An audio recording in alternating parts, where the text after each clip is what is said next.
Olá, sejam bem-vindos ao Redencast, o seu podcast do aconselhamento redentivo.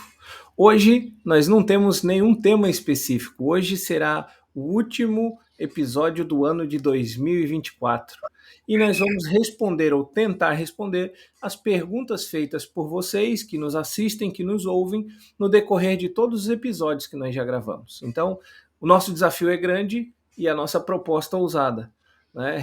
Tentar responder a todos. Vamos ver se a gente chega pelo menos à metade, né? E aí, pessoal, topa um desafio? Topamos! Aqui cada um com seu desafio, né? Agora o nosso host em casa nova, não é? Agora oficialmente cada um de nós basicamente em um estado, mas com certeza cada um de nós numa cidade. Mas vamos embora, assim como nós temos ouvintes de várias cidades e estados, vai ser bom essa interação. Tô topando. Bora lá. Pessoal, espero que vocês tenham sido bondosos conosco ao longo do ano. E a gente quer encerrar bem esse ano que foi tão bom para nós.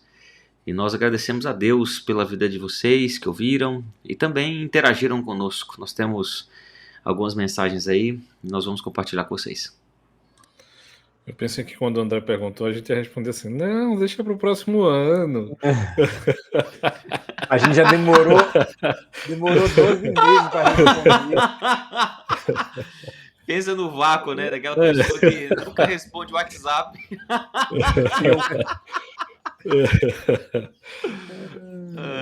O Rodrigo tá querendo quebrar a gente, né? Mas foi um ano muito legal. A gente conseguiu manter uma rotina melhor, né? A gente conseguiu ter uma quantidade melhor de episódios e espero que ano que vem a gente consiga trazer não somente episódios, mas boas notícias para vocês a respeito de outras coisas, né, que a gente quer fazer. Mas não vou ficar prometendo nada não, para você não deixar você na expectativa. Olha a língua coçando, olha a língua coçando aí. Ele tá doido para entregar tudo. Ele tá pedindo. Não dê bobeira que o Rodrigo entrega hoje, hein?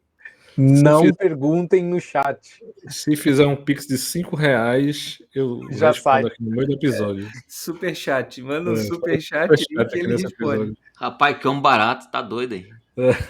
Tá tudo bem, facinho, Rodrigo? Ele tá Tá tudo bem? O homem tá baratinho.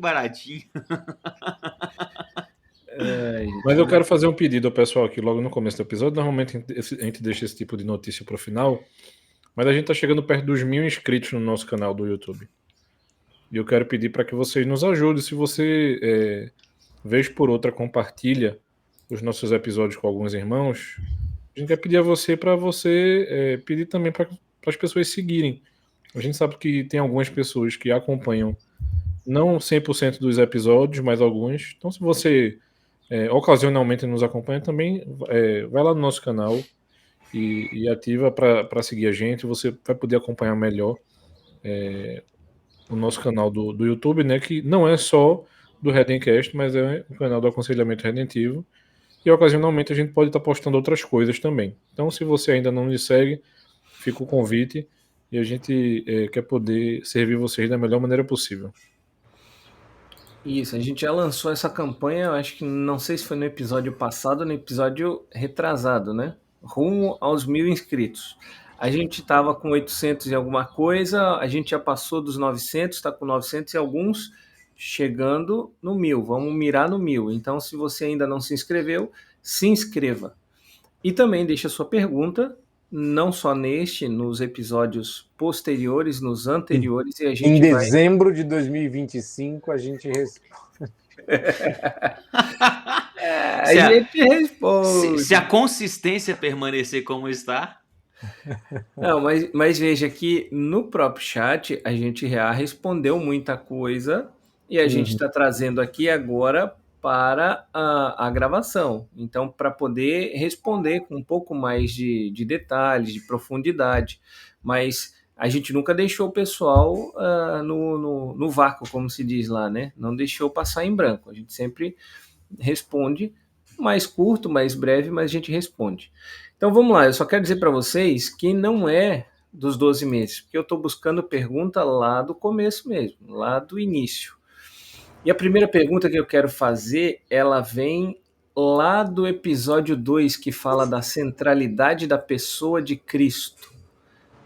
É um comentário, né, que a pessoa faz, a Aldenise faz esse comentário. Ela diz: interessante, eu na minha leiguice acreditava que o único caminho para um aconselhamento cristão era assim, com um olhar humano para o pecador, sem passar a mão para o pecado, mas direcionado para a cruz de Cristo, sem subestimar a aflição do aconselhado. Não sabia que isso tinha o nome de aconselhamento redentivo. Estou aprendendo muito. Que legal. Vamos começar com esse comentário. Que legal. Tem nome isso que eu acredito. Legal. Mas é engraçado a pessoa falar isso, porque talvez a pessoa não tenha consciência daquilo que ela está dizendo. E deixa eu dizer o porquê. É comum que as pessoas, elas, quando querem elogiar algo, elas vão dizer: nossa, fulano é tão humano, né? Poxa, olha que fulano humano. Então, quando ela está dizendo com um olhar, dizendo que o aconselhamento redentivo tem um olhar humano, eu apenas qualificaria esse olhar humano. Um olhar humano pela ótica do divino. Boa. Porque é verdade, o pecado ele não é inerente à humanidade, afinal de contas o ser humano perfeito é Jesus. Mas quando nós olhamos o outro, nós sempre olhamos o outro pela mediação de Cristo. É por isso que nós nos aproximamos com misericórdia, com carinho, com respeito, apesar das dificuldades, fragmentações, das dores, das ansiedades que a pessoa pode ter. Nós nos aproximamos assim, não é porque nós podemos nos aproximar, mas é porque nós não conseguimos nos aproximar sem um mediador. Toda aproximação necessita de uma mediação. E se essa mediação for Jesus, o ser humano perfeito, então ela é uma aproximação com o olhar humano, sim, mas pela ótica do divino. Parece que a expressão aí, olhar humano, é aquela que, corretamente colocada, né? Não que a pessoa quis dizer, mas não foi isso que ela falou, né? Ela falou olhar humano, isso exclui o aspecto divino, e bem colocado, a gente deve lembrar-se dele, porque ele é referencial, mas talvez a ideia que a pessoa quer passar ao se referir ao humano é a ideia de compaixão. Isso, um olhar sensível, né? Uhum. E a gente esquece que o padrão de compaixão, e a primeira compaixão demonstrada, foi por Deus em nossa direção. Né? Isso. Então, se fosse para usar uma expressão mais correta, é com um olhar divino. Porque esse olhar divino é um olhar compassivo, é um olhar redentor, é um olhar que ama uma criatura que não tem condições de chamar para si a atenção de Deus a não ser em juízo. Nós somos o humilde de espírito, o mendigo espiritual que ergue uma mão vazia, sem nada para oferecer, e recebe de Deus graça e misericórdia. Então, é muito bom ter percebido. Eu ia falar disso bem depois, achei interessante, é só a pessoa manifestar a ideia de que, uau, eu pensava em algo semelhante e não tinha isso organizado desta forma, né? Mas achei interessante a pessoa notar, né, que às vezes também acontece esse outro aspecto de identificação, né? Eu quero seguir no caminho do aconselhamento bíblico, mas queria um olhar diferenciado em alguns aspectos, e isso acaba sendo visto aqui e a gente fica feliz por isso. Esse é um comentário breve, mas assim, eu tinha um pensamento muito similar. Quando eu comecei a estudar aconselhamento no seminário, e antes de ter acesso ao aconselhamento redentivo, ao livro propriamente dito, né? Eu tinha essa... Não era uma dúvida em si, mas eu tinha essa dificuldade. Acho que era uma dificuldade, acho que é uma boa palavra. Mas isso não me afastou do aconselhamento, me fez continuar estudando. Mas assim, quando eu realmente entendi o que era o aconselhamento redentivo, eu pude dizer assim, não, é isso aqui. Essa é a minha visão daquilo que eu quero seguir como aconselhamento. E quando a gente se depara com né, quando esse encontro se dá, digamos assim, eu acho que existe até uma tranquilidade no coração da gente, né? Porque quando você tem alguma divergência com alguma escola teológica, nessa que a gente pode chamar assim, né, abrangendo não somente o aconselhamento, mas outras áreas do saber teológico, você fica inquieto, né? Tipo assim, é como se a pessoa dissesse assim, falta alguma coisa aqui. E aí você se depara com aconselhamento redentivo, pra gente fica feliz, né? Quando isso acontece com algum irmão, né? Sem dúvida. Essa pergunta ela já tem muita ligação com a segunda pergunta, e vocês passaram por cima, assim, tentando desviar, mas eu não vou deixar desviar, né? Eu vou perguntar mesmo. E estava lá no episódio número 6, o aconselhamento redentivo e bíblico. O Ezequiel Souza pergunta, na perspectiva do aconselhamento, por que o aconselhamento redentivo não chegou na academia? Opa, como não? Chegou sim. Chegou. O que ele não é hegemônico e nem famoso. Tá? Não é popular ainda, né? Não é popular ainda. Eu diria que está começando a ficar. É isso, exato. Eu ia chegar nesse ponto. Eu também diria, mas assim, não é o fato de não ser popular que ele não seja acadêmico, né?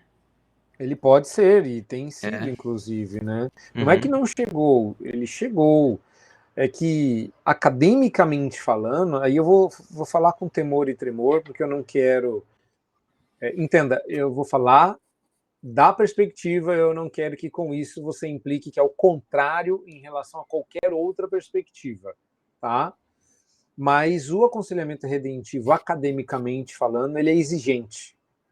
Ele é muito exigente. E nós que tivemos oportunidade aqui de tocar academicamente o aconselhamento redentivo, cada um a seu grau, percebeu uma certa exigência não quero adiantar uma próxima pergunta, né? Mas uma certa exigência para se interagir com o aconselhamento redentivo em nível acadêmico. Porque as pessoas pensam que é uma diferença de abordagem, é uma diferença de perspectiva, e não percebe que existem diferenças de pressupostos, de escolas filosóficas, de bases que têm interação difícil de ser feita. Todos são cristãos, mas discordam entre si. Né?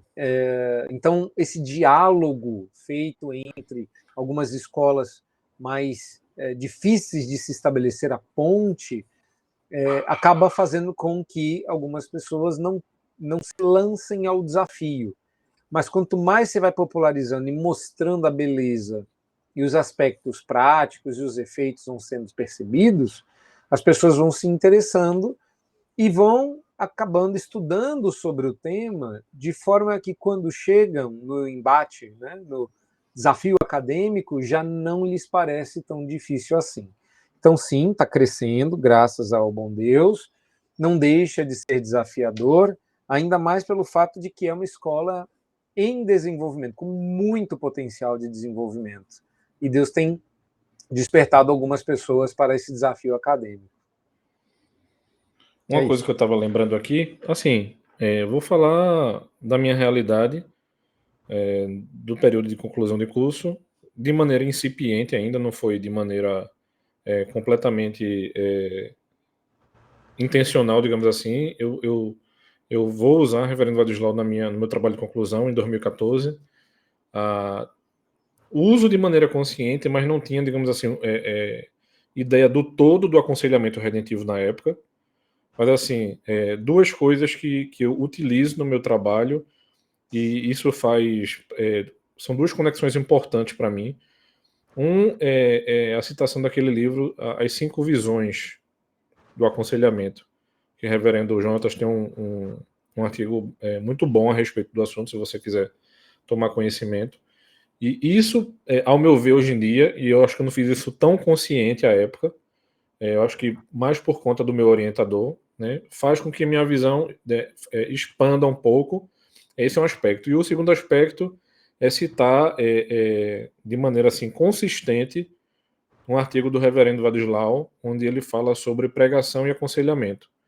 Então, assim, eu já tinha consciência de quem era reverendo Vadislau, né? Eu não cito de maneira aleatória ele, e eu acredito que todos nós, né, de alguma maneira, já utilizava reverendo Vadislau academicamente desde o período do seminário ou a partir do mestrado do Jumper. Mas, assim, isso é uma coisa que eu acho que não é comum somente a gente. Eu acredito que tenhamos outros irmãos que já utilizam o reverendo Vadislau, independente de se concordando 100% com ele ou não, mas entendendo, né, a importância do aconselhamento redentivo para a academia. Né? Eu tenho essa perspectiva bem clara na mente. Essa pergunta me dá a oportunidade de comentar, porque é uma experiência que eu tive e não faz muito tempo. Não faz muitas semanas, eu estive na 4ª Conferência Internacional de Antropologia, organizada pelo Westminster. E eles têm um esquema interessante, que eles fazem a conferência de 5 em 5 anos. Uma vez na sede de Westminster, lá nos Estados Unidos, e outra vez em algum outro país que eles considerem emergente teologicamente, né? Então essa foi a 4ª edição, e é por isso que foi em Buenos Aires, na Argentina. E lá eu pude remeter, né, enviar um trabalho e ler um paper lá. E eu apresentei o conceito lá de afeições do coração. Que para os que estavam lá, embora seja a vanguarda da antropologia mundial, quero dizer, eles ficaram impressionadíssimos. E numa das perguntas que eu recebi, não recebi muitas, né? Recebi umas 4. E eu com meu inglês macarrônico tentando explicar tudo isso. E aí eles perguntaram, mas essas proposições são suas? Eu falei, não. Essas proposições são de um brasileiro chamado Vadislau, que estudou. Aí eu falei, contei um breve histórico do Vadislau, falei com quem ele estudou. E a grande pergunta é, como nós nunca tivemos acesso a isso? Isso precisa estar em inglês. Uau! Eu tô lembrando de um vídeo aqui que não tem nada a ver com a história da gente, mas é quando um artista americano fala assim. O cara explode. Né? Tipo, meu Deus! Não, mas sabe o que eu acho interessante? É porque é honroso nós falarmos isso, porque em um ambiente acadêmico, de pessoas que estão acostumadas a criticar, e as perguntas que foram feitas lá foram perguntas bem técnicas, nós pensamos que vai ser difícil a entrada, mas na verdade a sofisticação do aconselhamento redentivo facilita a entrada no meio acadêmico e exige repertório para poder fazer as conexões que são importantes para nós abordarmos, né, a inteireza do ser humano e tudo mais. E é por isso que eu reafirmo, não? Ele já é acadêmico o suficiente pela sua sofisticação, pela sua beleza e pela sua aplicabilidade. A boa academia ela é prática. Amém. Legal. Parabéns, viu, pelo paper. Louvado seja Deus. Esse menino não é um monstro só das frases de efeito, tá vendo? Eu tentei usar umas frases em inglês, não deu certo não, viu? Já diria aquele pensador, né? Ele é o bichão, meu irmão. Bichão mesmo, doido. Esse daí é a frase de papel. Boa. Mas eu acho que essa questão da academia é muito disso, né? Ele já está na academia e tem uma profundidade muito grande. E assim como o Rodrigo, eu também me utilizei de Vadislau no meu trabalho de conclusão de curso. E não foi 2014, foi 2024, né? Foi agora, recente. E eu achei que já sabia alguma coisa, não tudo, não metade, mas eu pensei, eu já tenho um conhecimento de aconselhamento redentivo, mesmo que pequeno, mas eu acho que já tem o suficiente. Quando eu comecei a preparar e estudar, eu falei, nossa, eu não tenho o mínimo conhecimento, eu preciso estudar muito mais sobre isso. Só sei que nada sei, né? E foi montado em cima dos pensamentos e da estrutura de Reverendo Vadislau que eu contrastei, né, o aconselhamento redentivo com outras escolas, com o aconselhamento noutético, com a segunda geração do aconselhamento, aí, o bíblico, né, comparando eles e trazendo o redentivo não como uma nova escola, mas como uma evolução, como um aprofundamento desses pensamentos, né, e não como um concorrente. Só que o autor é tupiniquim, né? O autor é daqui. Ele não é nem da Europa, nem do eixo holandês e nem do eixo norte-americano. Então a gente tende a desprezar pessoas que são de outros lugares, né? Que não seja desses dois eixos, principalmente norte-americano. Mas quando os norte-americanos têm acesso a esse conteúdo, essa é a pergunta. Não é a primeira vez, viu, Lacerda, que eu ouvi uma história como essa. Acho que o reverendo Jonathan já comentou que também perguntaram isso e disseram para ele, mas por que isso não está em inglês? Porque quando eles têm acesso ao conteúdo, eles entendem a sofisticação, a profundidade digna de academia americana. Uma vez me perguntaram, né? Por que não é... Por que os livros do Vadislau não são mais conhecidos, né? E eu fiz uma brincadeira, eu falei... Porque o nome dele é muito brasileiro. Vadislau é muito brasileiro. Se ele se chamasse John Gomes, sabe? John Gomes. David Gomes, né? Kelvin Gomes, né? Kennedy Gomes, rapaz. Eu não sei nem como é que eles vão chamar o nome dele com sotaque, né? Meu Deus. É difícil até tentar adivinhar. Wauslau. É tipo isso, eu tenho um amigo de seminário. Salada de repolho, né? Wauslau. Eu já não iria gostar dele. Aí, ó, tá vendo? Esses preconceituosos.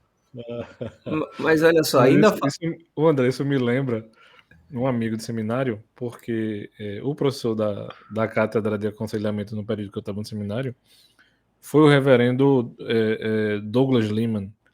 E o bicho falava pouquíssimo português, recém-chegado. E o nome de um amigo era tipo isso. É um nome bem brasileiro, mas tipo... Não, e o pior é que ele é chamado de Douglas Lima e o cara chama Doug Liman. Né? Doug Liman.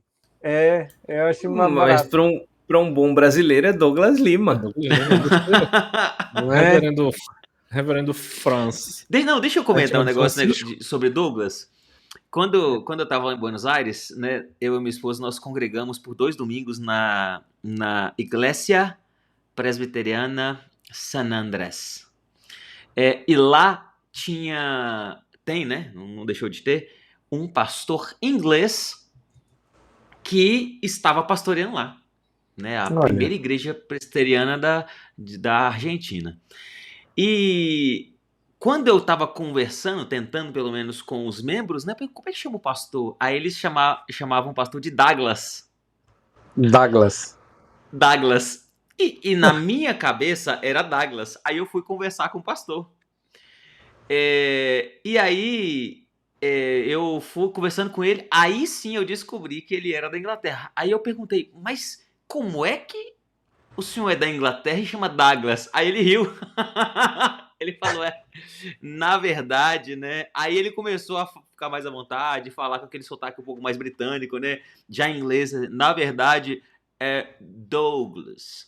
E aí e aqui virou Douglas, né? Ele é mais fácil. Provavelmente porque ele chegou com um sotaque tão britânico que ao invés de falar Douglas, ele falou Douglas, né? Douglas. Aí saiu Douglas. Ai. Aí virou Douglas. Mas ainda nesse contexto de academia, próxima pergunta vem do episódio que a gente falou sobre a importância dos fundamentos filosóficos no aconselhamento. E o Loud Studio é assim que está registrado. relatou uma dificuldade. Ele falou: uma dificuldade minha, talvez seja a de mais alguém. Quando se fala em filosofia, eu penso em muitas coisas. E às vezes fica confuso entender o que está sendo apresentado. O que pode me vir à mente quando se fala nisto é, aí ele levanta algumas possibilidades. O ato de refletir e as ferramentas da razão, ou as conclusões ou paradigmas de diversas escolas do pensamento, helenismo, racionalismo, materialismo, etc. A história da evolução do pensamento humano, ou a compreensão da cosmovisão de uma geração em um contexto. Eu digo isso porque às vezes eu percebo uma tendência por parte de alguns jovens de refletir sobre perguntas cuja resposta está revelada, porém não buscando clareza na revelação, e sim estudo de uma escola de pensamento. Outras vezes eu vejo pessoas olhando para o desafio da vida cristã à luz de um filósofo e não de uma verdade bíblica. Vejo coisas dessa natureza. Só faltou ele terminar dizendo vejo tríades, né? Talvez ele tenha Com pensado que, que não tenha com que tido a frequência? coragem, né? O tempo todo. É, tipo isso. O finalzinho também é dele, André? É dele. É dele. Finalzinho também. Ele coloca esses 3 pontos, né? O ato de refletir as ferramentas e as ferramentas da razão, as conclusões e paradigmas de diversas escolas, tal. E ele conclui, obrigado. No final, agora me mataram, mudaram a letra aqui, vocês me mataram, hein?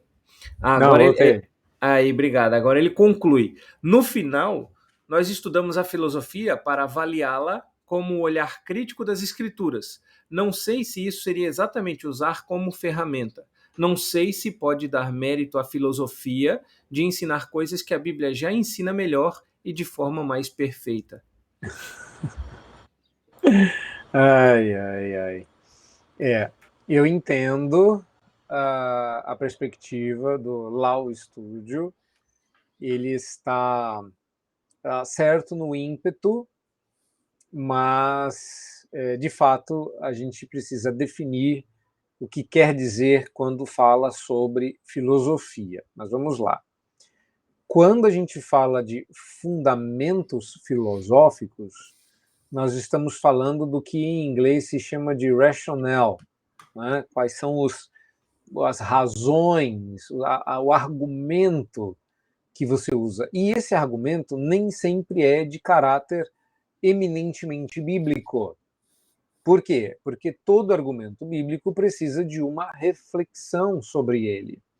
E toda reflexão é de caráter filosófico, ou seja, da busca pela sabedoria a partir de um elemento biblicamente revelado. Então, está mais próximo dos paradigmas que sustentam uma escola de pensamento do que sobre estudar um pensador. A segunda coisa é que quando a gente fala de argumento bíblico, as pessoas pensam que a gente vai usar só a Bíblia, abrir a Bíblia e não vai interagir, não vai dialogar com qualquer outra coisa. E isto não é nem bíblico. Porque quando você vai para a Escritura, você vê Paulo, por exemplo, citando profetas gregos a Tito.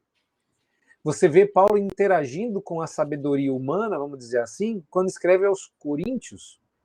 Você percebe a mudança de clima cultural quando você vê o povo saindo do Egito. E o diálogo franco com as culturas que você tem ao redor de Israel. Dialogar e interagir nunca foi proibido, o que foi proibido foi assimilar, aceitar como se fosse verdade, ou colocar em pé de igualdade. É o erro do integracionismo.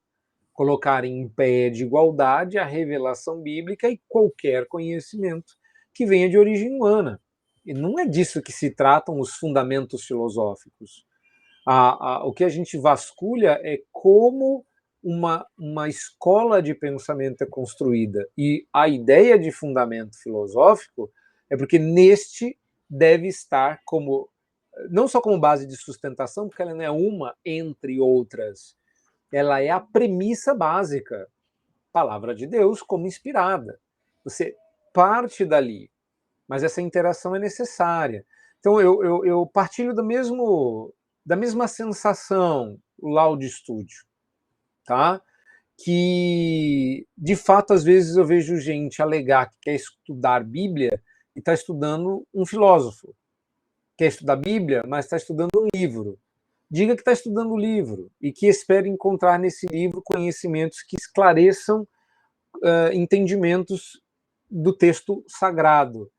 Mas não confunda o contrário, que fazer aconselhamento bíblico é ignorar a interação com os filósofos, porque ela é necessária, não por uma mera ponte evangelística, mas porque nós não estamos isolados do mundo e essa interação faz com que a gente obedeça à premissa bíblica que Paulo nos deu de levar cativo todo o pensamento a Cristo e fazê-lo se submeter ao seu senhorio. Essa, pelo menos, é a luta do aconselhamento redentivo. Nós não interagimos porque respeitamos de igual para igual. Quando você respeita um oponente, é porque você entende que ele exige de você o que você tem de melhor, mas o objetivo final não é empate, né? É vitória. E no nosso caso, nós queremos ganhar.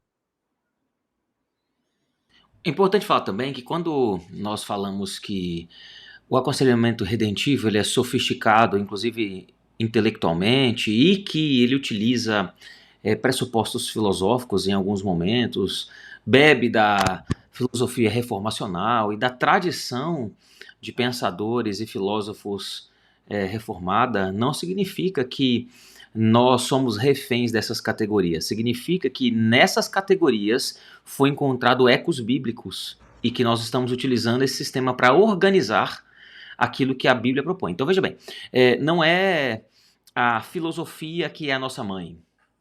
A mãe é a palavra. E esses pressupostos filosóficos, eles são a maneira de organizar e poder dialogar o conteúdo bíblico com a realidade. É inocência nós pensarmos que nós vamos citar versículos o tempo inteiro e é isso que é fazer teologia. Não é. Fazer teologia é baseado na sabedoria bíblica. Nós vamos conversar sem sermos absorvidos por aquilo que nós conversamos. Porque é a Bíblia que avalia a realidade e não o contrário. Isso aí.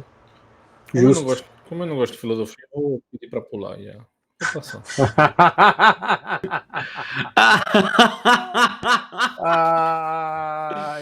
Dois segundos de um silêncio mortal esperando o Rodrigo entrar com a filosofia. Não, mas, gente, vocês não estão entendendo. Os 2 segundos de silêncio é a resposta filosófica do Rodrigo. É lógico. Claro.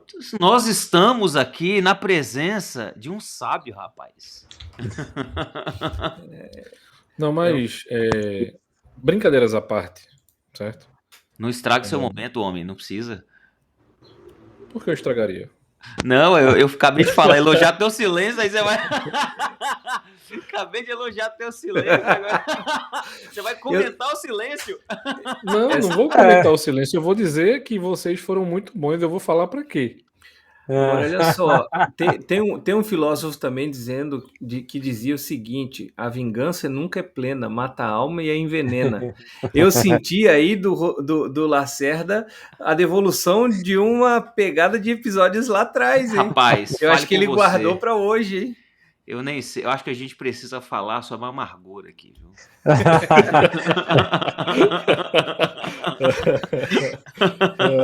Primeiro episódio de 2025, tema definido. Amargura. É tipo isso mesmo. Como perdoar os parentes que eu tentei matar na ceia de Natal. Que tema maravilhoso. Não é? Dei uma cadeirada no meu cunhado. O que fazer? E agora? Ai. Soltei... curtiu seu comentário. Né?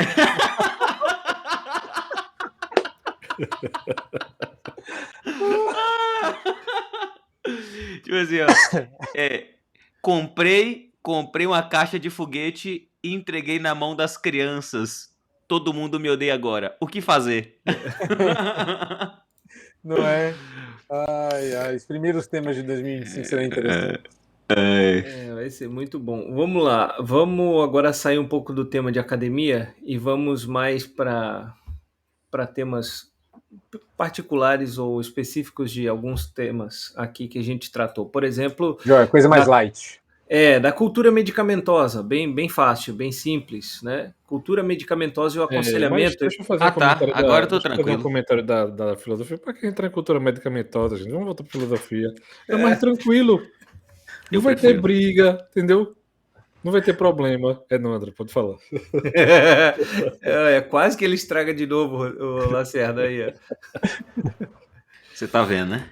Vamos lá, episódio de número 15, nós gravamos falando sobre essa cultura medicamentosa. E o Everson Messias fez a seguinte pergunta: irmãos, vocês falaram sobre alguns sintomas em que as causas foram mais naturais, do tipo a morte de um parente, a perda do cônjuge, etc., o que trouxe tristeza, dor e tudo mais.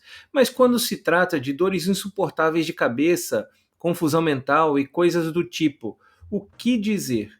Vocês podem gravar um podcast sobre ou responder por aqui no chat e por aqui agora. Não, Aí por aqui agora não. Eu pensei que você ia parar ali. Vocês podem gravar um podcast? Podemos, próximo. Não, pode. A resposta pode ser essa. Vamos gravar um podcast.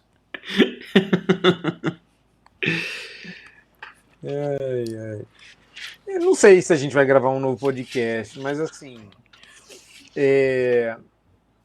Eu confesso que às vezes eu percebo um pouco de insistência nas causas naturais não rastreáveis. Ou seja, eu percebo uma luta, não é maldade, não estou dizendo, Everson Messias, que seja o seu caso, mas de que às vezes a gente tem uma luta contra a nossa cosmovisão naturalista da vida. É como se alguém... Eu já tive uma aconselhada que disse, eu acho que eu estou com um problema de vitamina. Eu falei, só se for vitamina bíblica, né? Falta a vitamina Ezequiel, falta a vitamina Isaías. Vitamina B, né? Vitamina bíblica. Vitamina B de bíblica. E aí, quando a gente começou a trabalhar, a brincadeira à parte, ela aceitou a brincadeira, e ela foi vendo, eu falei, tá vendo como você não tinha um problema? E ela falou assim, mas o senhor tem certeza que não faltava nada? A coisa estava andando. Do tipo, será que não foi aquela mexerica que compensou a vitamina C? E eu entendo isso, mas vamos lá. Dores insuportáveis de cabeça. Veja bem, nenhum de nós aqui, até onde eu saiba, faz aconselhamento bíblico para enxaqueca. Dores insuportáveis de cabeça geralmente tem algum tipo de fundo. Então, esse fundo pode não ser físico, do tipo estreitamento de vaso sanguíneo que passa na cabeça, algum tipo de doença que leve você a ter enxaqueca ou dores insuportáveis. Agora, se a dor insuportável... Olha o caminho que eu vou fazer. Se a dor insuportável de cabeça vem de um bruxismo que é causado não por problemas de arcada dentária, mas de nervosismo, que é um estresse não tratado no coração, a gente não trata a dor de cabeça. A gente trata a causa desse estresse, desse gerenciamento de ansiedade, mas isso não quer dizer que resolvendo isso, se esta for a única causa, sim. Mas e se por causa disso você já tiver alterado a sua arcada e entortou os seus dentes? Não tem aconselhamento bíblico, até onde eu saiba, que conserte a dentadura. Vai para o dentista, vai precisar fazer a plaquinha, né? Então, assim, depende muito do que se quer dizer com isso. Confusão mental tem várias causas para isso acontecer. E eu vou dar um exemplo bobo, mas que acontece. pessoas que não bebem água podem ter confusão mental. Coisa boba, né? Uma médica conselheira receitou água para a pessoa porque percebeu que a confusão dela era desidratação. Resolveu. Tá? Então, assim, depende muito do que se quer dizer com isso. Podemos tratar de um podcast onde a gente explore mais? Podemos. Mas de que causas estamos falando? Se as causas vierem do coração e das suas afeições, Escritura resolve e resolve em definitivo. Se vierem de causas físicas, algumas delas podem ser crônicas. Um acompanhamento pastoral é necessário. Deus há de abençoar. Companhia é sempre bem-vinda. Mas quando as causas são de origem natural, como o irmão bem colocou, de ordem física, precisa se tomar um medicamento, precisa se tratar a doença, precisa se lidar com a questão. Então, eu entendo que falar um pouco mais sobre isso exigirá maior sensibilidade, mas dependerá do caso que nós estamos tratando, porque senão a gente generaliza, e quando a gente generaliza, a gente corre o risco de ser injusto. Uma coisa que é importante a gente falar também é que na maioria das vezes, não todas, tá? Mas na maioria das vezes que as pessoas tentam argumentar e insistir, principalmente no uso de medicamentos, se dá de uma má compreensão da sofisticação e interação que o ser humano tem e como que ele é. Então deixa eu explicar. Nós não somos partes que funcionam juntas e que interagem. Ou seja, nós não somos uma parte material que interage apenas com a parte imaterial, que seria o que a gente chama de coração. Nós somos um. E nesse um, nós somos uma unidade psicossomática. Então, você pode ter problemas que sejam oriundos de pecado, e por causa disso você tem problemas fisiológicos. A gente não tem dificuldade em afirmar esse tipo de coisa. Enquanto calei os meus pecados, envelheceram os meus ossos pelos meus constantes gemidos todos os dias. Não é uma metáfora. É uma descrição. Ele está falando, olha, eu estava sendo sufocado, amassado, eu estava sofrendo, eu estava gemendo. Por quê? Porque eu não estava confessando. Meus irmãos, eu não tenho problemas em dizer isso.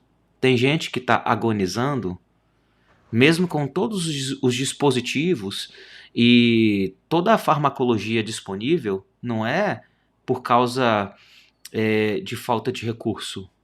Tem gente que está agonizando porque não confessa pecado, porque não se arrepende. E aí, sabe o que ela faz? Ela toma remédio para lidar com os sintomas e consegue lidar. Só que como a causa é a ausência de arrependimento, de santificação, ela lida com aqueles sintomas e o problema continua lá, ele se manifesta através de outros sintomas. O problema é que alguns medicamentos, eles causam efeitos colaterais, eles têm que tomar mais medicamento para lidar com aqueles efeitos colaterais e assim vive num ciclo. Então é por isso que nós devemos analisar caso a caso e parar para pensar que sim, um problema do que a gente chama de espiritual tem ecos e manifestações fisiológicas, assim como problemas fisiológicos, eles interferem na nossa espiritualidade. Então a pessoa pode ter dor e responder mal à dor e passar a blasfemar contra Deus. Isso pode acontecer. Então é necessário dizer que nem sempre a gente sabe quem, no caso do aconselhamento, quem veio antes, o ovo ou a galinha. Mas a gente olha para o ovo e para a galinha juntos e tratamos. Então, em qualquer caso, o aconselhamento ainda cumpre o seu papel. Duas coisas aqui para a gente poder ir para o próximo. A primeira delas é a seguinte: eu acho que muita gente, quando nos faz alguma pergunta, tem uma expectativa de que a gente responda algo de maneira mais direta. Mas, assim, eu diria que seria muito simplista ou até mesmo descuidado a gente fazer isso. Porque, como vocês dois falaram, não tem como fazer esse tipo de leitura simplista. A gente não está tratando de um pedaço de comida. É uma pessoa. Né? Dentro dessa completude, a gente não é capaz de fazer esse tipo de leitura. Mas aí, enquanto o reverendo Jonatas falava, eu me lembrei de um caso que talvez precise de remédio. Nós consideremos o seguinte: eu fiz 3 apontamentos para essa irmã. Ela me disse que não comia bem, e eu falei não comer bem e não fazer questão de comer. Então eu já tinha um problema grave aí. Porque eu posso ter falta de enzimas, vitaminas, minerais, tipo assim, praticamente de tudo. Eu posso ter problemas associados aí muito sérios, que podem envolver várias coisas, sabe? Uma outra questão, ela disse que não gostava de fazer exercício. Aí eu disse, eu tenho outro problema. Tipo assim, não come bem, não gosta de fazer exercício. E por fim, o mais grave, ela mora perto de uma igreja, que por sinal é presbiteriana, mas ela disse que não gostava de ir para essa igreja especificamente. Aí assim, eu não pedi para ela vir para nossa igreja obrigatoriamente, mas eu disse a ela, você precisa ir para uma igreja. Então todos esses apontamentos que ela me fez e que eu reagi a ela, eu disse, veja só, você até realmente pode ter a doença, mas se você não correr atrás dessas questões que são básicas na sua vida, a gente não sabe o grau dessa doença de verdade e o que você tem feito contra si. Perfeito. Justo. Então, assim, a gente não, às vezes, pode ser até que realmente um dos nossos irmãos tenha um problema físico, digamos assim. Mas às vezes pode não ter. As pessoas não se ajudam nesse sentido. Ela acha que, tipo assim, somente eu ir para um médico vai resolver minha vida. Será que é só isso? Será que é tão simples assim? Ô Rodrigo, mas na verdade pode ser que seja o caminho mais confortável. E eu não acho que. Acho que esse é o ponto. Há muitas pessoas que elas não querem aquilo que é melhor. Elas querem aquilo que é mais fácil e confortável. É mais fácil eu colocar um alarme no celular e tomar um medicamento do que eu ter que mudar os meus hábitos alimentares, do que eu ter que fazer exercício físico, do que eu ter que confessar os meus pecados. Então, é por isso que é o mesmo argumento, né? Por isso que tem igreja que tudo é demônio. É mais fácil falar que é demônio. Demônio a gente expulsa, caráter a gente tem que santificar. Hoje é tudo é hospital, tudo é médico, tudo é remédio. Porque remédio a gente toma. Agora caráter a gente tem que santificar, coração tem que santificar. Então as pessoas elas optam por aquilo que é mais confortável. E em casos assim, pode ser que a pessoa ela ame, ela adore o conforto. Tudo que exige dela, ela não faz. Se para ela cozinhar, para ela comer, tem que cozinhar, então ela não gosta de comer. Ela gosta de lembre-se de que isso também carrega o elemento de culpa. Exato. Demônio expulso, você expulsa a culpa daquilo que te fez fazer, porque o demônio é quem era o culpado. Doença, eu não sou culpado de ficar. Ninguém é culpado de ficar doente.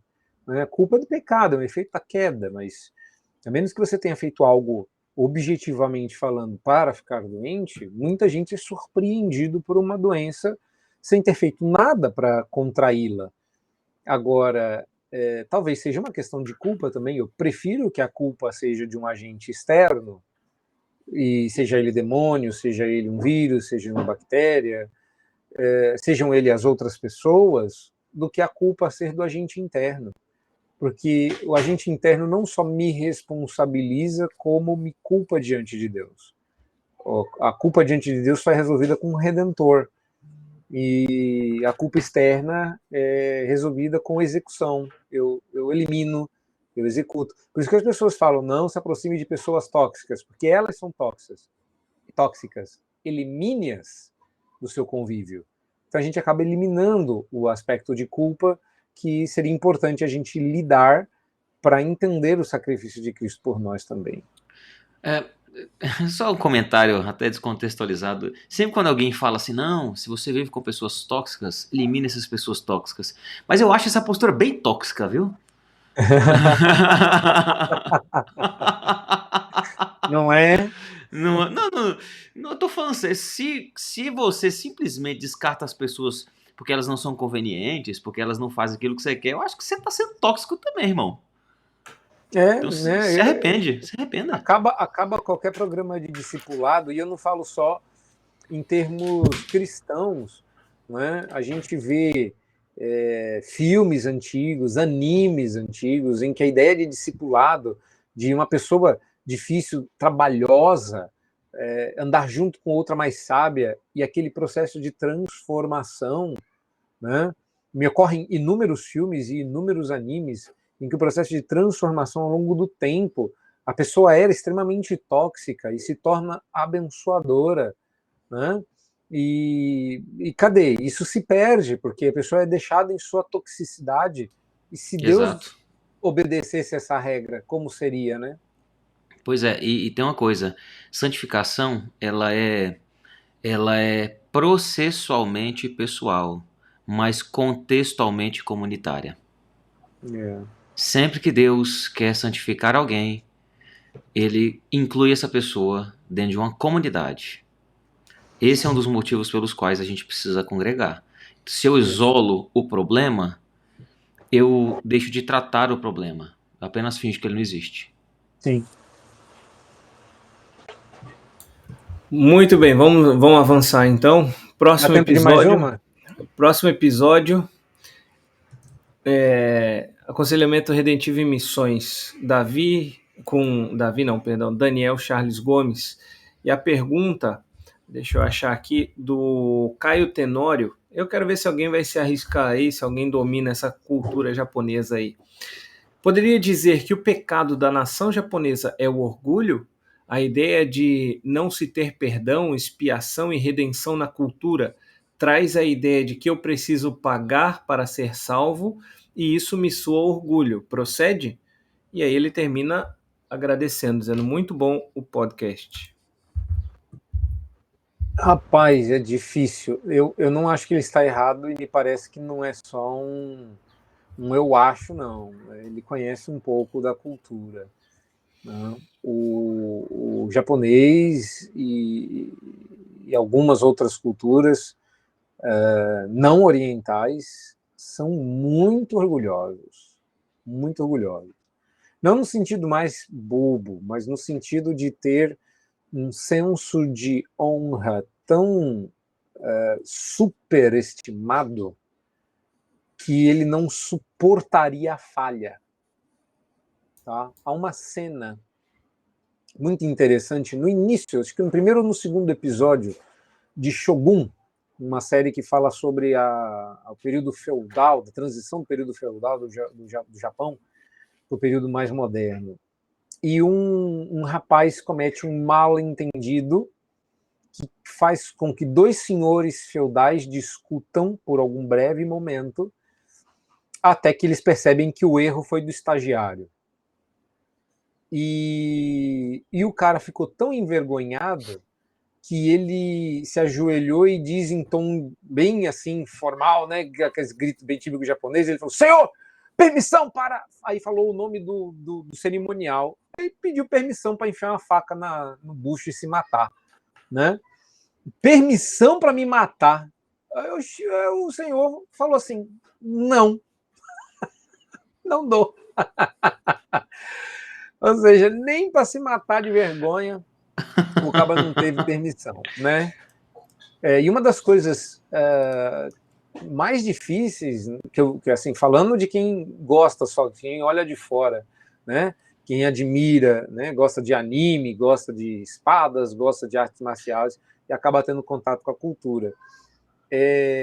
Se tem uma coisa que o japonês tem muita dificuldade de lidar, é com a vergonha. E faz parte, talvez a parte mais difícil do cristianismo, é lidar com a vergonha de termos falhado, de errarmos o alvo, de não atingirmos o esperado de nós. E é por isso que nós precisamos tanto de um Redentor. E eles compensam isso com uma aparência de perfeição. Agora, se isso é orgulho, que seja, né? É por isso que eles têm a cultura do esforço. A cultura do esforço é por causa disso. Você se esforça não apenas para obter uma posição, para ter uma boa performance. Você se esforça porque o que resta para você é aquilo. Ou é o esforço ou é a vergonha. E a vergonha é a mesma coisa que a morte. Boa. E a morte é a recuperação da honra. Uhum. O suicídio. Então o orgulho é tão grande a ponto de ele tirar a própria vida para que as pessoas tenham orgulho dele. Dizer, essa é uma pessoa digna. Ele nos envergonhou, mas recuperou a sua honra tirando a sua própria vida. E não está errado, né? Porque de fato é assim, né? A diferença é que em Cristo ele morreu a nossa morte, né? Não tá difícil. A diferença é que a gente não precisa tirar a própria vida. A morte dele não justifica. E não vai ter ressurreição depois do terceiro dia. Alguém já tirou a própria vida por mim, eu não preciso tirar a minha. Exato. Deixa eu só fazer uma pequena correção técnica, André.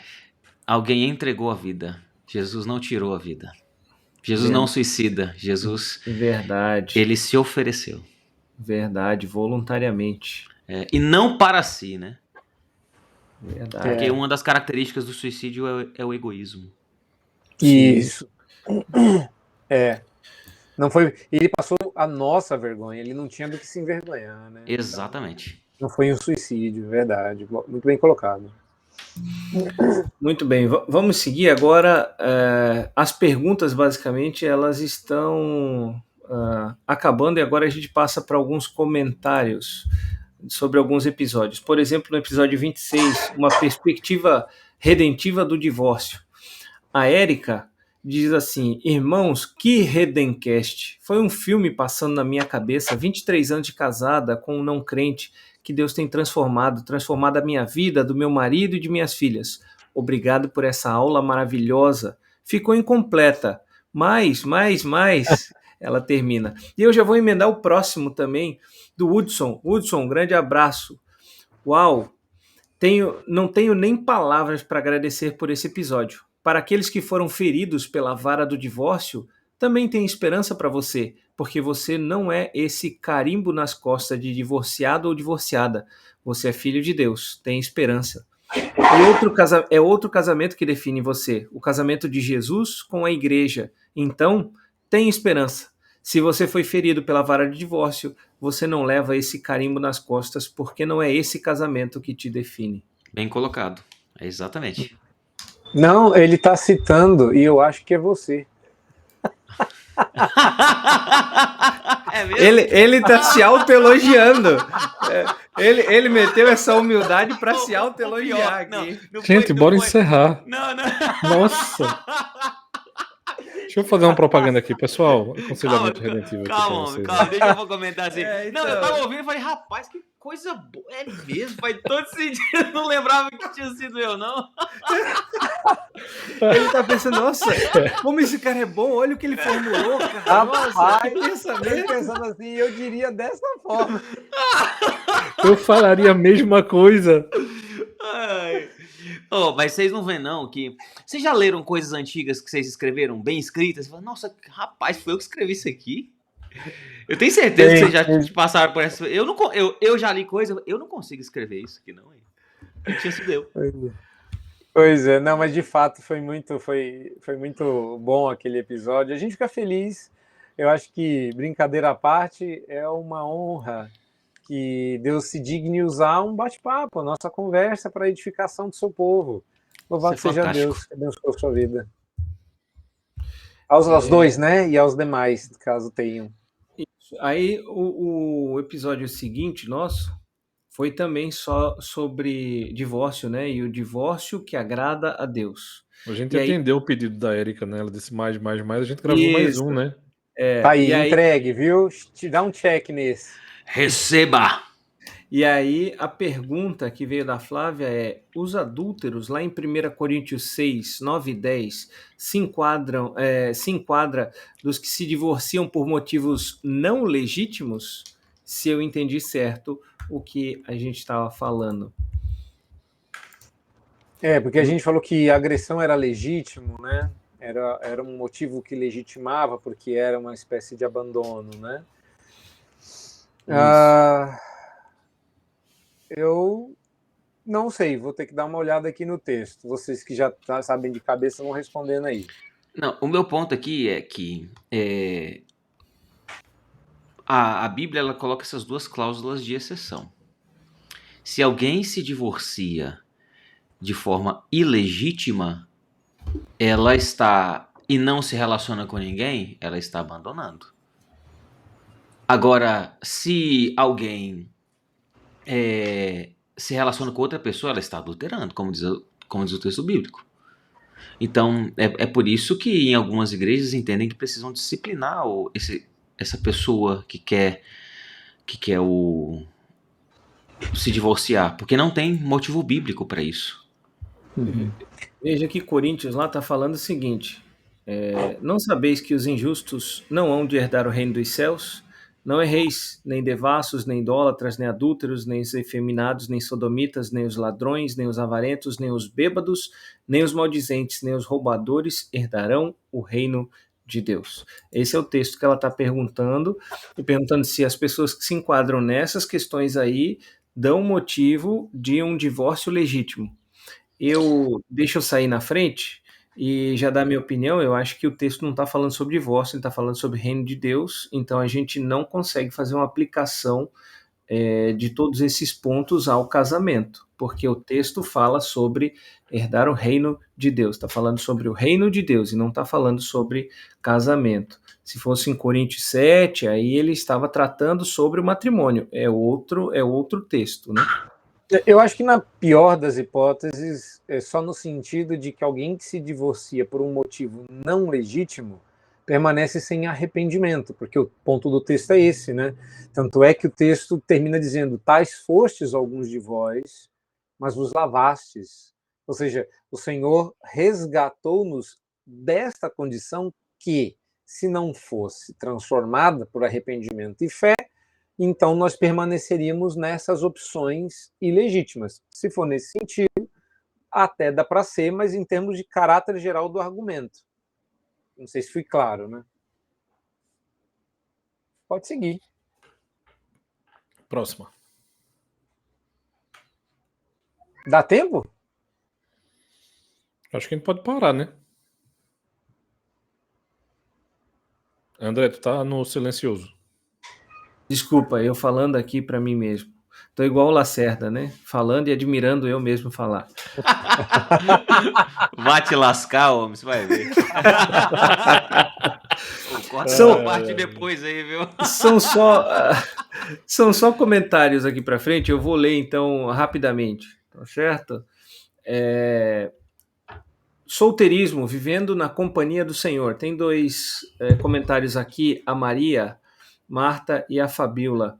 A Maria diz: meus amados irmãos, nem sempre a igreja é nossa família da fé. A gente que é idosa e divorciada, fica abandonado. E depois a Fabiola diz: estava sentindo falta de vocês, obrigado mais uma vez. Eles ficaram devendo uma resposta que ficou no final do último episódio. Eu fui ver o episódio anterior, né? E a gente prometeu falar sobre a vida depois do divórcio. Então, aí, para a gente, uma possibilidade de 2025. 2025. Capítulo Tá. 33, sobrevivendo ao abuso sexual. Ô, André, deixa eu só comentar uma coisa. Olha só, eu diria que sim, a igreja é sempre nossa família da fé. Agora, não é uma família perfeita. Nem sempre a nossa família é perfeita. Exatamente. Então, isso significa que a igreja não precisa me satisfazer para ela, ainda assim, ser corpo de Cristo e família na fé para mim. Por diversos motivos. Talvez os meus anseios sejam ilegítimos, ou talvez os meus anseios sejam legítimos, mas eu estou cercado de irmãos que estejam falhando. Sim, precisam crescer nessa área. Exatamente. Então, ainda assim, é família. Porque quem escolheu estes irmãos para serem família comigo não foi eu que os incluí. Foi o nosso Deus Pai, através do nosso irmão mais velho. Sim, amém. Talvez a sua necessidade seja o que Deus vai usar para despertar nos seus irmãos a movimento na direção de suprir essa carência. E se a irmã não deixar claro que isso é uma deficiência, os irmãos não vão poder resolver esse problema. Episódio 33, sobrevivendo ao abuso sexual. A Érica novamente diz: que episódio excelente, glória a Deus. E aí ela sugere um podcast sobre glutonaria. Anotado. A gente tratou um pouco disso sobre vícios escravizadores, eu acho que foi, não foi? Sim, um pouquinho, a gente chegou... Um pouquinho, foi por cima, mas tem alguma coisa lá anotado. Criação de filhos sem a figura paterna. Aí a Flávia diz assim: me acabei quando o reverendo Jonatas disse: sabe como uma mulher aprende a ser abraçada pelo marido? Sendo abraçada pelo pai. Descobri que muitos dos meus maiores problemas foram justamente das minhas feridas. E aí ela pede mais uma sugestão. Poderiam fazer um episódio sobre a criação de filhos sem a figura materna? Desafiador, hein? Anota, ô Lacerda, mas perde, viu?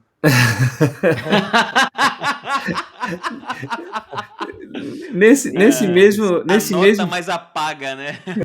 É difícil. Nesse mesmo episódio, a Sueli diz assim: hello, posso dar uma sugestão para outro vídeo? Dê, Sueli, estamos aguardando. Né? Pode dar. Transtorno bipolar, episódio 37. A Mônica disse o seguinte: pois é, eu concordo plenamente com vocês, mas infelizmente até dentro das igrejas a maioria das pessoas não concordam com isso. Pensam que psicólogos, psiquiatras, remédios, enfim, podem mais que Cristo e que ele não é o suficiente para tratar a alma. Essa eu dou espaço para alguém comentar aí. Ano que vem a gente conversa. É isso, né? Eu acho que ela fez um bom comentário. A gente dá espaço para alguém. Olha, essa é a nossa luta, né? É sobre isso. É sobre o senhorio de Cristo ser percebido na igreja, que Deus abra os olhos para que as pessoas vejam com os olhos e ouçam com os ouvidos e creiam com o coração. No mesmo episódio, Irailson Ferreira, ele diz assim: acompanhando aqui de Toritama, Pernambuco, sou pastor batista e em nossa igreja temos um curso de formação na área do aconselhamento. Tenho acompanhado o trabalho de vocês. Obrigado, Irailson. Pastores, episódio 40, pastores, começa a me incluir nesse adjetivo aí, hein? Tá chegando, hein, homem? Tá chegando. Pastores, por favor, falem sobre aconselhamento e criação de filhos adolescentes. Deus abençoe esse ministério. Depois, a Maria Marta, graça e paz, meus amados reverendos. Olha, tô recebendo. Referendo. Eu já aprendi a me controlar, falando sobre a ira incontrolável. Ela fala, eu já aprendi a me controlar, mas tenho medo de mim. Prefiro fugir de tudo que me causa ira, mas com palavras e figurinhas. Eu peco nas redes sociais. Muito bom.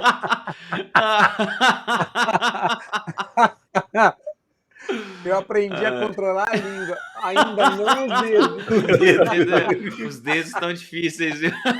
Eu controlei a língua e inventaram o emoji. Vamos abrir um quadro aqui no nosso podcast: julgando os seguidores. Muito bom. Como se tornar mais evangélico?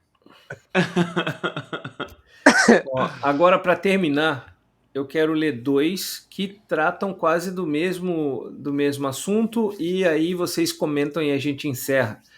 No episódio 39, que eu falei de vícios e hábitos destrutivos, né, que a gente tratou a questão da glutonaria, esse é o tema correto, vícios e hábitos destrutivos.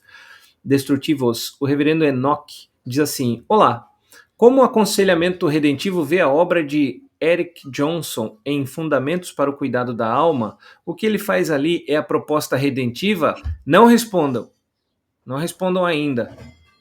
Porque no episódio 42, Aconselhamento, Reforma e Igreja, tem mais o Paulo Henrique, diz o seguinte: bom dia, não sei se já leram os livros Fundamentos para o Cuidado da Alma e Aconselhamento Cristão, de Eric Johnson. Sim, já lemos. mas existem muitos insights para refinamento do aconselhamento bíblico. Confesso que fui ler os livros com muita desconfiança, mas apesar do autor não ser adepto do aconselhamento bíblico, os livros são excelentes. Diria mais, naquilo que os livros têm de melhor, muitas coisas achei semelhante ao aconselhamento redentivo e outras não vi em nenhum livro que havia lido anteriormente. E aí eu deixo para vocês esses 2 comentários sobre os livros de Eric Johnson. E esperto, o Lacerda até saiu, né? Desde que você esperto, Guizão. Olha, deixa o mestre falar aí. Assim, isso exige eu deixei o melhor para o final. Deixei o melhor para o final. Exige um episódio per si, tá? Mas, vamos lá. Respondendo ao reverendo Enoque, as obras e o trabalho do Eric Johnson são redentivos? Resposta objetiva, não. Ele começa como um integracionista clássico e no meio até hoje, meio do seu ministério e trabalho até hoje, ele migra para a escola da psicologia cristã, isso. Então ele é um psicólogo cristão. O ímpeto da psicologia cristã, ela é muito reformacional, ela é louvável até. A ideia é construir um corpus de conhecimento na área de psicologia que parta das escrituras, leve em consideração o que, da perspectiva cristã e teológica, foi escrito sobre os mesmos assuntos e construir, assim, um arcabouço de conhecimentos psicológicos que sejam eminentemente cristãos, com diálogo franco. Essa proposta é muito parecida, está faltando um elemento, mas é muito parecida com a proposta do aconselhamento redentivo, mas não é a mesma, tá? No final, a escola da psicologia cristã, ela é um integracionismo refinado, ela não chega a ser redentiva, tá? Porque o elemento que falta é o elemento distintivo, né? Passar a coisa pelo filtro redentor revelado na palavra de Deus. E às vezes a gente percebe uma falta disso. Acho que todos aqui conhecem bem o livro. Eu tive a oportunidade de estudar os 2, porque fizeram parte dos meus estudos de doutoramento. Eu reconheço que os livros são excelentes, porque o Eric Johnson é o maior scholar, o maior erudito na área vivo hoje. Eu acho que ninguém tem a quantidade de trabalhos escritos, artigos publicados. Ele é uma sumidade, realmente um gênio, alguém muito simples no trato. Já tive a oportunidade de me encontrar pessoalmente com ele e eu diria até que sincero, não vou julgar aqui o nosso irmão, de verdade.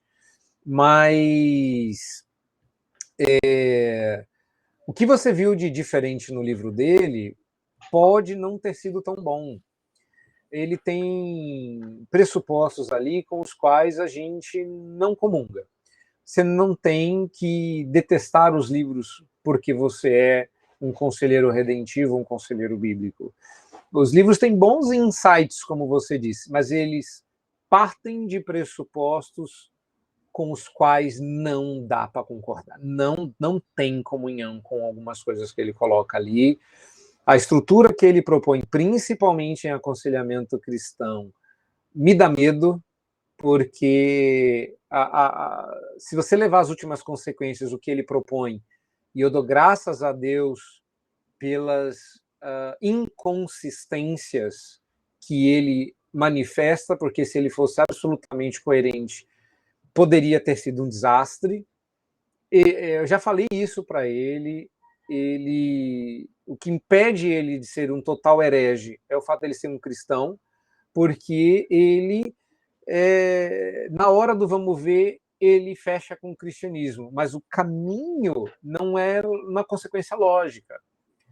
Então tem vários problemas na proposta que ele defende. Então não é a mesma proposta.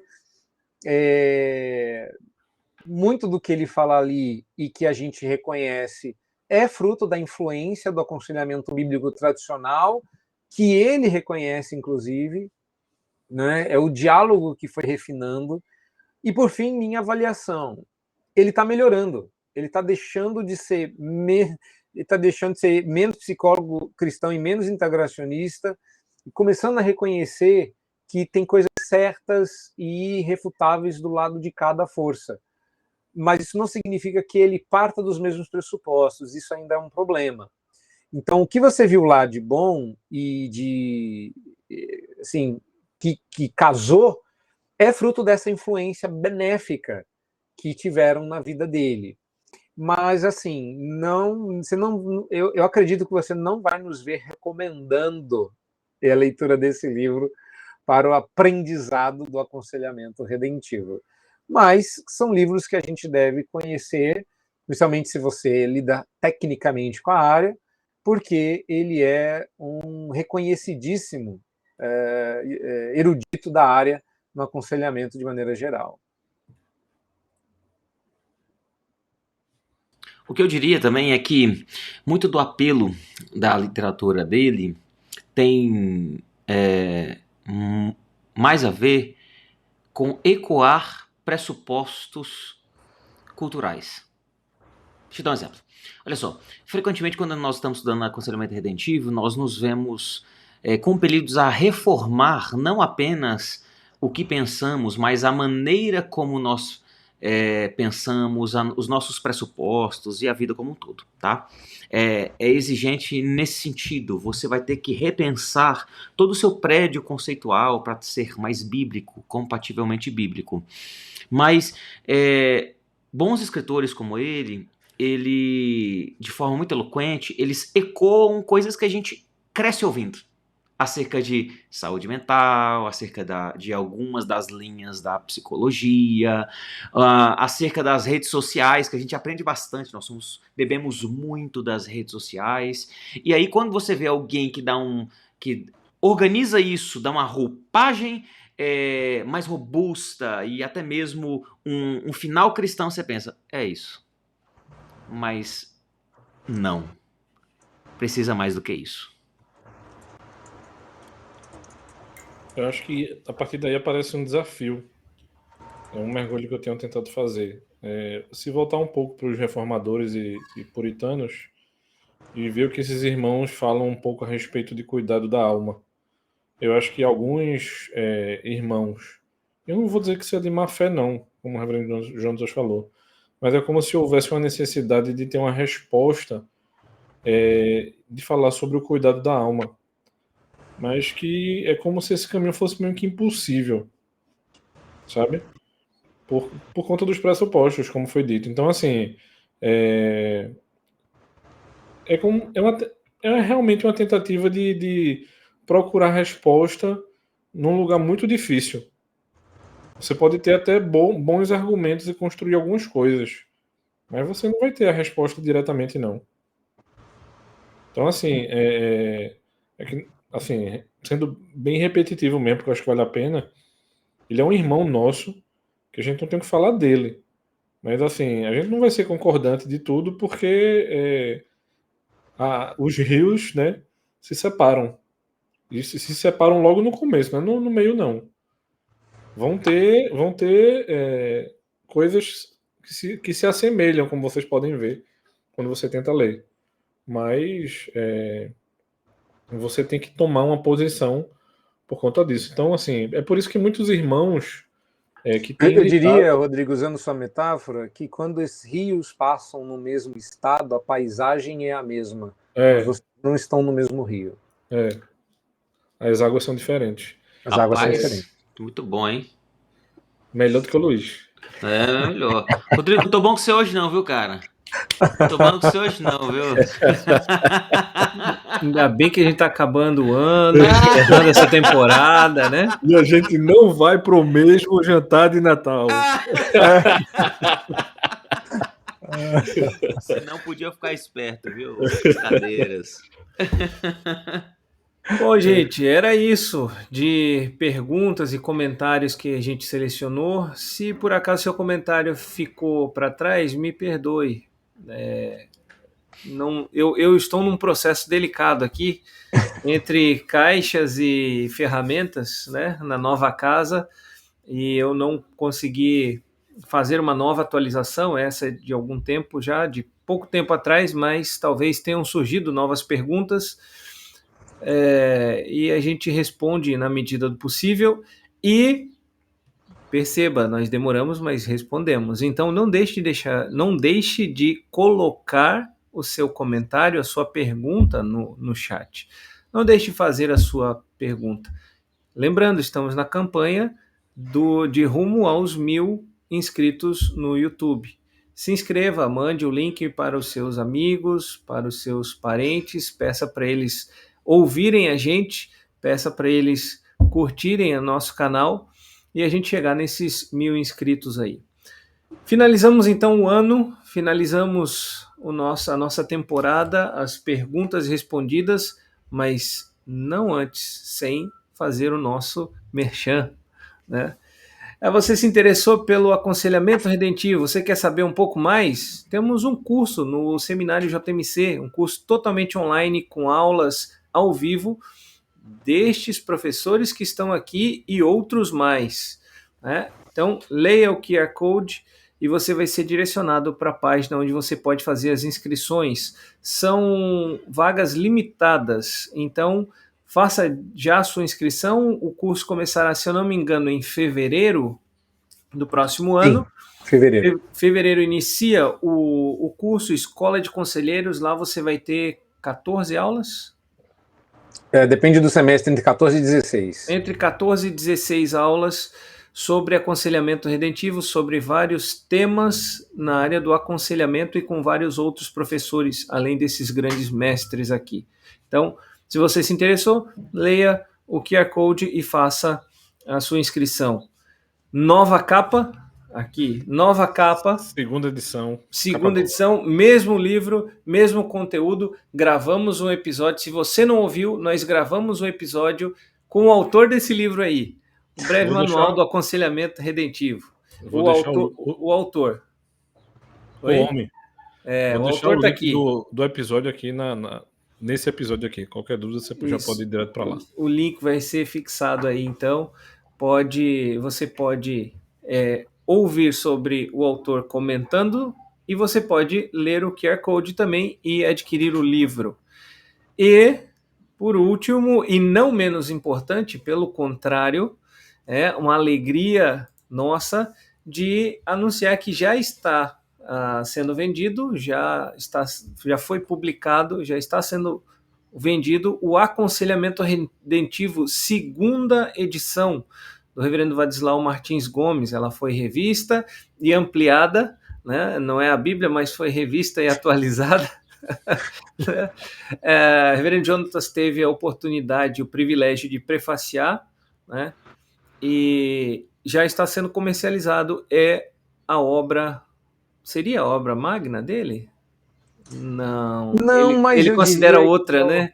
Ele considera outra, mas eu diria que pelo próprio autor. É a básica, né? Mas são os fundamentos do aconselhamento, legado, onde ele né? onde ele apresenta o aconselhamento redentivo e os fundamentos principais. Então, leia o QR Code, adquira o seu livro e certamente você será abençoado e enriquecido em conhecimento com essa obra. Não só essa, mas a anterior também vai te enriquecer e abençoar. Meus colegas, muito obrigado por esse ano, por esse semestre. Que Deus abençoe vocês. Um bom fim de ano, boas férias para quem tirar férias, bom descanso. E a gente retorna ano que vem com todos esses temas sugeridos, com todas essas propostas e quem sabe com novidades. Amém. Amém. Até o ano que vem, gente. Deus abençoe. Deus abençoe vocês, meus irmãos. Muito bom passar esse tempo aqui, refletir com vocês, aprender com vocês. Vocês são um presente na minha vida, menos o Rodrigo. Levou pro lado pessoal. Brincadeiras à parte. Como o pessoal diz, pegou ar. Pegou ar. Irmãos, privilégio nosso estarmos juntos para poder compartilhar um pouco daquilo que Deus tem nos ensinado e poder repassar isso para vocês. E como diria um bom nordestino, até para o ano. Não ia. Muito bom. Gente, obrigado mais uma vez pela audiência de vocês. Esperamos que essas respostas aí tenham abençoado de alguma forma vocês. Você que fez a pergunta, espero que fique satisfeito com as respostas. E se Deus assim permitir, no ano que vem a gente retorna com mais episódios e com mais temas relevantes para vocês. Deus abençoe e até lá.